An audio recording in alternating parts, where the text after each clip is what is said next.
Burnout is my story. In 2019 was a year of personal tragedy for my husband and I. We experienced 4 deaths of people close to us. By Christmas Eve, I was already at my tipping point when my husband called me to say that his mum had just passed away in a nursing home.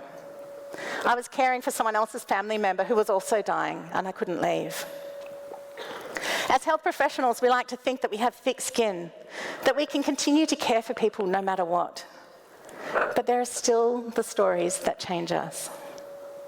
For me, it was a group of 3 women I cared for. They were all around my age, and they all died of cancer that Christmas. There was Jane, the mum of 2 beautiful girls in their 20s, who died the week before Christmas. There was Kylie, who had the exact same birth date as me. Every time I checked her armband and asked her for a date of birth, it was like an electricity jolt through my body, thinking that could be me. And Kylie passed away the week after Christmas. Then there was Jenny, the mum of 2 little boys, who was dying of kidney cancer.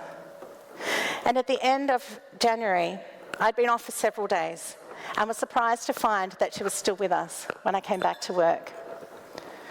Her 83-year-old mum said to me, "She's waiting for you. She trusts you. She wants you here with her little boys." And so when her husband arrived with her little boys fresh from the swimming carnival, I took them aside into a small room and I asked the boys if they wanted to draw a picture for their mum. And they both drew pictures of their mum with giraffes, because giraffes were her favourite animal. And the little one asked me, "What time did Mummy die?" And he asked it a few times. And eventually I crouched down and I was like, Why is it so important, sweetheart?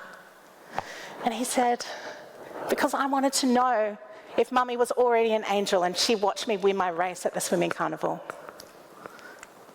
And that was the exact moment that my heart broke into 1,000 pieces, thinking about my 2 little girls at home who were around the same age. And I was never the same again after that. I was known for offering deep care and compassion to my patients. A short time after that, the ward assistant came up to me and said, Sarah, the guy in bed 30 needs something." And I remember just looking at her with tired eyes and saying, "Kimmy, care factor 0 right now." She's like, "Geez, if you've lost your care factor, what hope the rest of us have?" I wish that I'd reached out to EAP. I didn't. I wish that I'd called the nursing helpline. I didn't know there was one. I wish that I'd told my manager that I was struggling. And I don't know why I didn't. I don't know why lots of us don't. But what I do know is that it changed me on the inside. I turned up to work a shell of who I'd been, unable to deliver the deep care I was well known for, and my confidence was shattered. So we've all seen lists like this of symptoms of what burnout feels like. But what burnout feels like to me was sleepless nights and stomach upsets. It feels like yelling at my kids when all I want to do is hold them close. And it feels like wanting to be anywhere but in the job I used to love. It feels like losing interest in patients, having no empathy, and forgetting why I became a nurse in the first place.